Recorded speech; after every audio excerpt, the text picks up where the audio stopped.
Parità tra Matera e Paganese nella gara che ha segnato il ritorno dei biancoazzurri al 21 settembre. Dopo 3 turni di squalifica i padroni di casa bloccano con una gara carica di agonismo e di buone qualità sul piano tecnico la capolista che si è ritrovata in fortissime difficoltà per quasi tutto l'arco dell'incontro.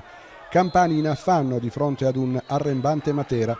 La porta di Ferrante è stretta in un lungo assedio, occasioni a catena per la formazione lucana, alcune clamorose come quella di Olcese al 21esimo a 2 passi dalla porta avversaria. Dell'argentino un altro tentativo a vuoto al 29esimo con la porta sguarnita. E poi al terzo minuto di gioco quel gol incredibilmente annullato al materano Lenci. Difficile anche con il supporto delle immagini capire il perché. Per la Paganese un palo colpito da Romano al quarto minuto di gioco. Poi nella ripresa la doccia fredda, punizione, interviene di testa Perrelli e Matera in svantaggio. Non mollano i lucani, rincorrono il gol, lo agguantano con Olcese al 27esimo. Un fulmine quel pallone che lascia di sasso Ferrante.